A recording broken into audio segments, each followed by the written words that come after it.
Magandang araw po mga ginigiliw naming mga ka-Connect. Nako, it's Sunday kaya makakasama niyo po muli ako sa programang I-Connect.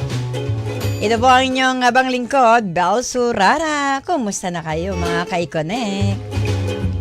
I hope masaya ang ating Sunday. Sabi nga is happiness lang para dagdag happy hormones. Ay, nakikita niyo na ang aking katabi, ang ating pong guest sa araw na ito. Kayo ba ay tulad ko ring mahilig sa larawan? Opo, ako po ay mahilig sa larawan. Kaya lang po, ako po ay nalulungkot dahil nung nakalipas na linggo, naglinis po ang aming pong kasama sa bahay. Itinapon niya, sabi niya sa akin, ate, itinapon ko na ang mga larawan mong kupas na, hindi na makita ang iyong mukha. You know? Pag-uusapan natin yan, never fades, picture frames. Ang aking kong guest, si Mr. Stewart Pantilaga, isa pong entrepreneur. Hi, Sir Stewart. Ano bang short? Steward lang po. Stewart. Hi, Okay. good morning, good afternoon, and good evening sa lahat ng mga OFW tuning in worldwide, nationwide. And thank you so much for having here, Ma'am Bel. Yes, ayan. Alam mo po, ang tagal na namin hindi nagkita ni Sir Stewart. Kaya, sa kapakanan ng ating mga ka-Connect, pwede bang magkwento si Sir Stewart sa kanyang humble beginnings? Go. Okay, we start out for a junk shop last 2013 sa roofing business namin. Bago kami nag-roofing business. Actually, nakwento ko rin yun before dito, 2004. Okay. Tapos, due sa lack nga ng financial capacity, so yun po yung simula namin. Hanggang nag-scrap metals kami. And then, there's a time opportunity na nagkaroon ng mga naghahanap ng ano, kasi bumibili na ng yero, nag-focus na kami sa roofing. Diba? Opo. Opo. Tapos, through that, kailangan namin na maging contractor. Contractor yard. Ayan. So, ganun lang po. From a simpleng junk shop, eto na ngayon siya. Bilyonaryo na ba o milyon? Biglang naglantang si Ma'am Elaine ng La Visual Tawa siya. Grabe, sabi. Sa grabe ka, Shane Marie Faye. Please like and share from Ma'am Elaine of La Visual Corporation. Shane Marie Faye Taraya. Araw-araw, taray. Ems Smiley, hello, Mami Bell, hello, Ems. Ayan, good morning po sa lahat. Ayan, okay. So, itong current pinagkakaabalahan mo ay tungkol sa picture frame? Yes. Bakit tinawag na never paid? Sige, This is a new venture business namin. Actually, last year, I just, the bank has given me another increase for the credit limit. Actually, Okay. as a businessman kasi kailangan mo siyang Kailangan. gamitin. Yeah. Kahit hindi mo kailangan. Basta gamitin. Yes. That is kailangan as a businessman, kailangan mo magkaroon ka ng bank credit line na tinatawag. Credit line, yes. So, kapag maayos ka magbayad sa kanila, they're more trusted to you. So, ikaw nahahagilapin ni bank. Talaga? Yes. So we started out mga mababa lang naman. So sabi ko, saan ko gamitin to? Kasi ang bank, ang mentality kasi ng mga na ordinaryong Pilipino or Yes, mga kahit ako, ano yung bank? Yes, they save into the bank. Yeah. But the bank looking for a businessman na saan nila i-invest. And sabi ko, para sa akin right now, this kind of problem is maganda nung kaya I'm looking for a business. One time, may isang follower ako ng isang influencer na tapos doon nag-show up na sinurprise siya isang influencer through that picture frame. So, na-amaze ako na sa galing naman itong market strategy ng ni GB-TAD sa sa Never Fades. So pag sinabi niya, tapos sabi ko, I can order two frames agad. Nag-order ako 2 frames kasi nga kailangan ng mag-display. Marami na nagsabi sa akin. Siyempre kapag yung mga yayamanin daw, naglalagay ng malaking frames daw sa bahay. Kahit pa paano. Yes, 3x4, 4x tapos 4x5, ganon. So, tapos sabi ko, ang grabe tong passion nito, ang lakas ng loob. And through that, sabi ko, I chat him. Sabi ko, are you open for a business? For partnership? Alam mo, through that sa kanyang, tawag ko sa kanya, kasi kinausap ko siya umiyak siya, ma'am, honestly, umiyak. talaga? Kasi, ang hirap ng kanyang pinagdaanan during the time. Kasi siya lang, actually that is family business before. Tapos mga pandemic time, parang iniwan sila syempre, parang siguro hindi nagkaanuhan. Tapos tinuloy niya. Actually 8 years na yung business. Wow. So through that, sabi ko, sige, umiyak siya, sabi ko, it is an answered prayer. Kaya pala, sabi ko. Tapos, wala din ako nagkaroon ng doubt kasi medyo malaking amount siya, 6 digits. Oh. Yes. Kasi mahal ang machine. Dati nagpa-print out siya. So ngayon, through that na sabi ko, okay, sabi niya, matagal ko ng prayer actually to, sir. Sabi niya, ganito, ganyan. So through that, nagkaroon kami ng partnership. So pali investment partner ako at the same time sa marketing. So that's why nandito ako ngayon. Ayan, okay. Basahin ko muna yung mga nasa Alright. Facebook page ha. Sige po. Ikaw, ayaw mo ba magbasa? Sige, ma'am. Si Shane Marie Faye, happy 1.3K viewers. Thank you po. Wow, grabe Si Labatong Arcana, good morning po. Thank you po, Ma'am Ozilla. Lilia Lazara, Tita Lilia Lazara is watching. Thank you. Siyempre po, si Ma'am Lalaine, talaga naman nanonood. Okay, tanong natin.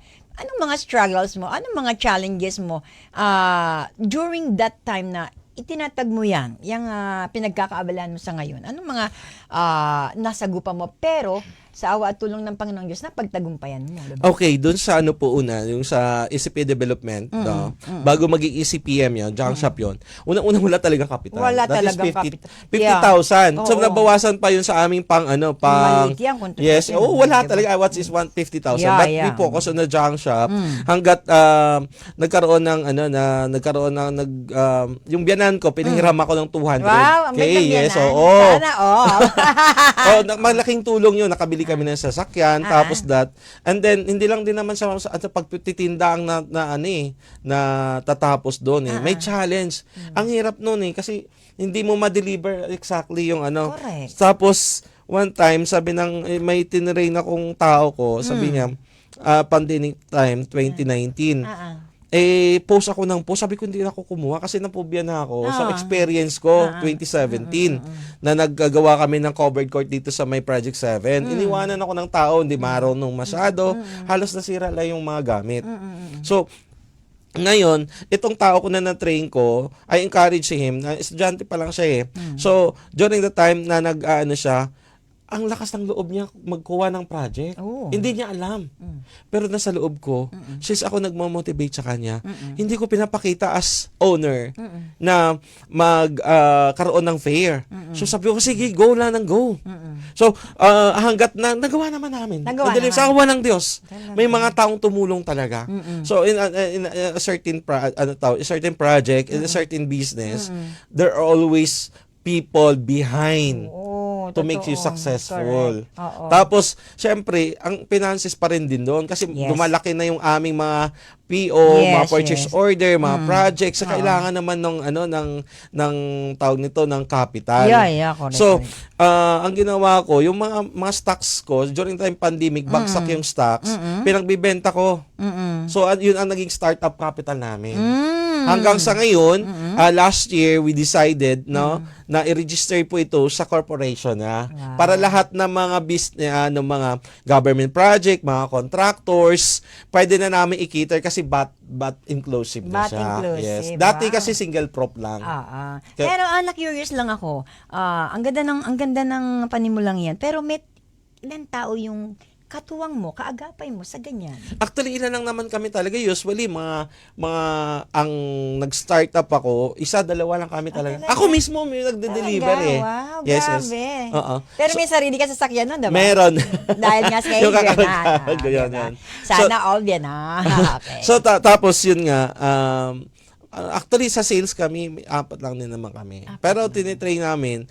Pero yung mga contractors namin, yung mga nag-akit sa bubong, more than 38. You have 4 teams na nagtulong-tulong. So, bawat team, usually minimum of 8 per project basis sila. Per project. Pero ikaw ang pinaka-boss doon. Yes po. Ayan. Ang tanong natin, dahil siya ang pinaka-boss, mga ka-Iconic, how do you handle mga tao? Kasi iba-iba ang personalidad ng tao. Kaya ako naitanong. Kasi di ba kapag ang isang tauhan mo ay ganito, yung isa naman ay ganito, paano mo siya hinahandle? Hindi naka-apekto naman sa'yo na hindi ka na-stress, hindi ka na naiinis, yung maiirita, yung mga ganon, Doc. Doc Tuloy. Sir.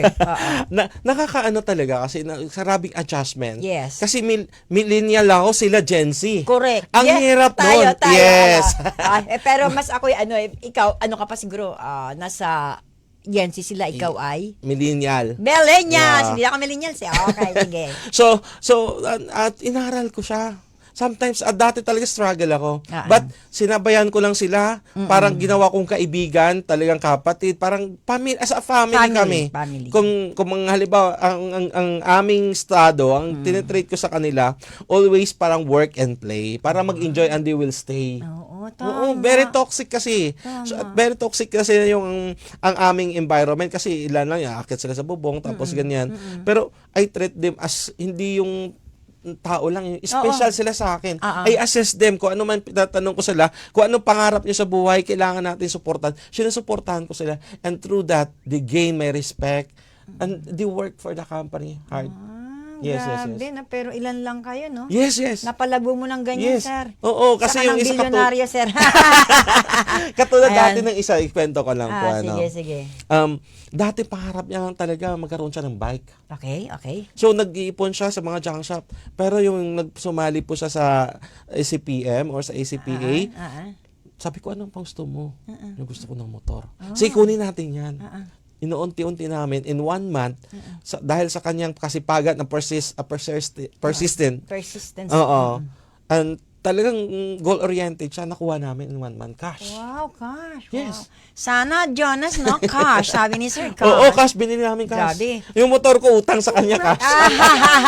Tapos nagulat pa. Itong mga 2 years, 3 years ago, ay yung nag-birthday siya. Sabi ko din, let's go sa para kami. Niya, sige, sunod po ako. Boss, sabi ko, sana siya. Kasi kakabili lang namin nung isang sasakyan namin. Sabi ko, dito ka na. Sabi, hindi, sunod na ako. Akala ko nakamotor siya. Nako, may bagong sasakyan. Ako ang na-surprise. Wow. Cash. Wow, grabe, no? So, para sa akin, I'm not bragging for this kind. Sige. Kung may pangarap ka, kung gagawin mo yung trabaho mo, walang imposible. May awang Diyos, it come to pass. Ayan, oo. May tanong lang tayo dito, sa aking mula sa kaklase ko na supported talaga sa akin. Thank you. Bel, itanong mo nga kay Mr. Stewart Pantilaga, ano naman ang kanyang hobbies? Paano ba niya ginugugol ang kanyang me time? Wow, ang gandang tanong. Actually, wala naman eh. Una-una, wala kang gano'n? Wala kang me time? may mga hobbies naman. Kung ano nang gusto nila. Anong gusto ng tauhan mo? Sinasabayan ko. Wow naman Minsan talaga. nga, yung may project kami, pumunta kami, since mahilig yan mahilig yan mag-rides. Alam mo, Gen Z. Gen diba? Z, rides. Di motor din ako. Wow. Sinasamahan ko sila. For example, mag-staycation kami, kasama sila. Wow, Bitbit ko sila sa hotel. Oh, yeah. Yeah. So, they will experience what I experience, kung ano man yung parang trip nila, ginagawa namin. So, sometimes, pagod na pagod yung mga tao mo. Kapag napagod, I treat them. Kumbaga, comfort food, mga ganyan. Talaga. Yes, Ibig sabihin, nagbabanding kami. Ibig sabihin, Sir Stewart, ganito, pag kumain kayo, yung kinakain nyo, natitikman din nila. Yes, lahat talaga. Wow. Yung hindi pa nila kaya lahat ng first, when they join the company, they experience. Galing. Kahit driver namin or kasi kasi wala kami tinatangi. For example, birthday nila, I surprise them. Wow, sir. Kasi sana bakit? all. Naman talaga, di ba, Hindi, ibig ko sabihin, Jonas? kasi hindi sila kakaiba. Hindi dapat nila ramdam ng layo ng boss at saka ikaw. Tinan siya. paulit, Jonas, paulit. Ganda naman.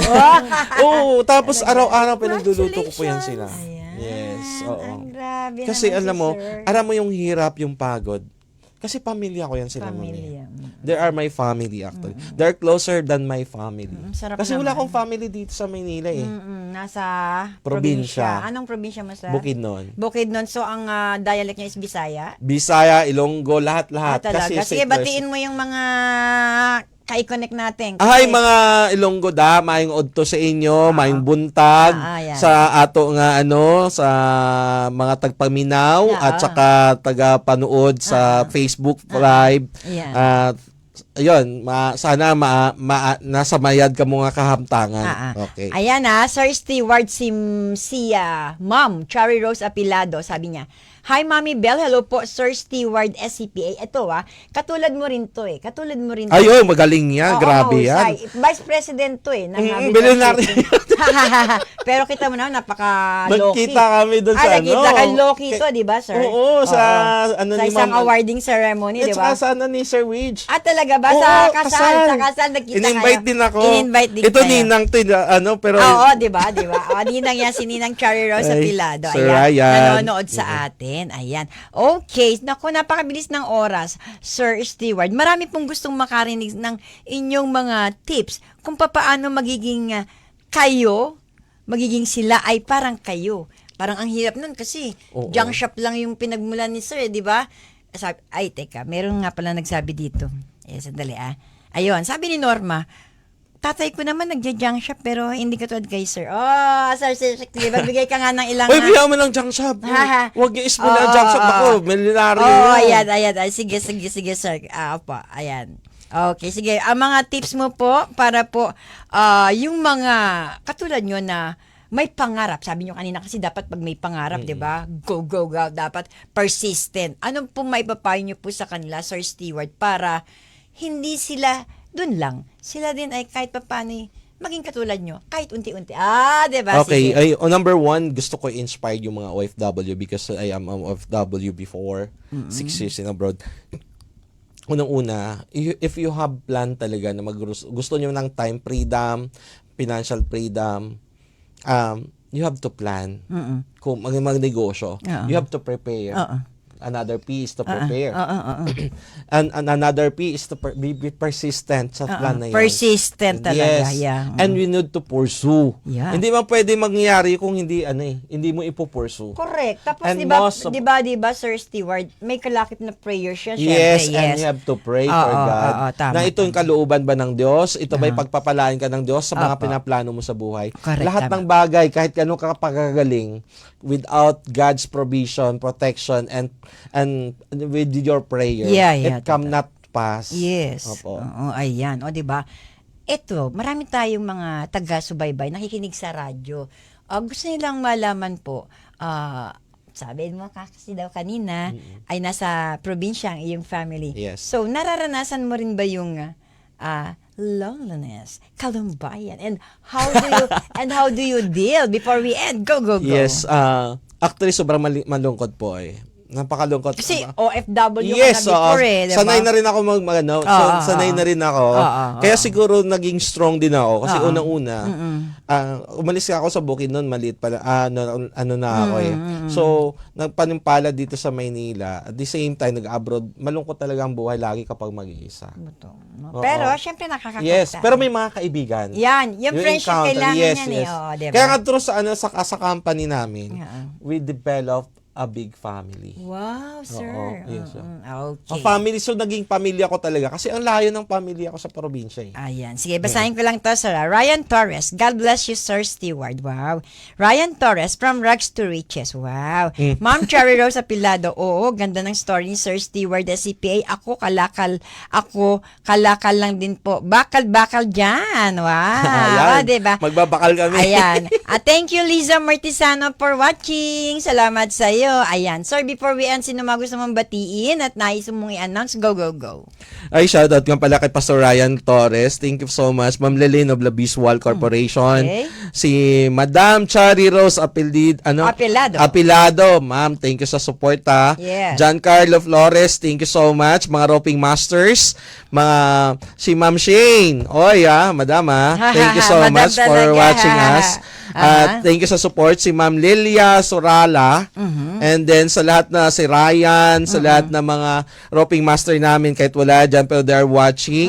Salamat sa inyo. Salamat sa suporta sa aming project manager si Alden Ugat, sa technical support namin sa IT si Joshua, and then si Zach na always support. At sa lahat ng mga mga OFW at saka mga followers namin Ayan. at saka sa tawag nito at saka mga church members na Yes. patuloy nagpipray Ayan. for our success. Ayan. Alam mo, yung mga OFW, Sir Stewart, malapit sa puso natin yan. Yes. Bakit po?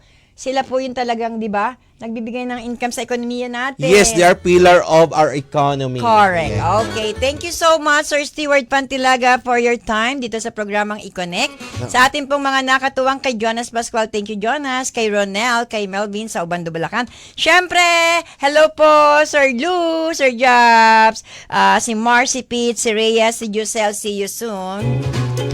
Kay Nomar, kay Tonton, kay Yanyan, kay Ulim, kay Phoenix, kay April, kay Dodi, kay Liza Martisano. I love you all, guys. Stay safe, stay healthy. God bless. Isusunod po ang programa. Hindi pa, ha? Meron pa ako sa aming pagbabalik.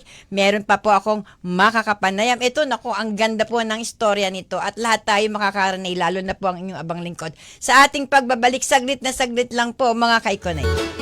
Shout out.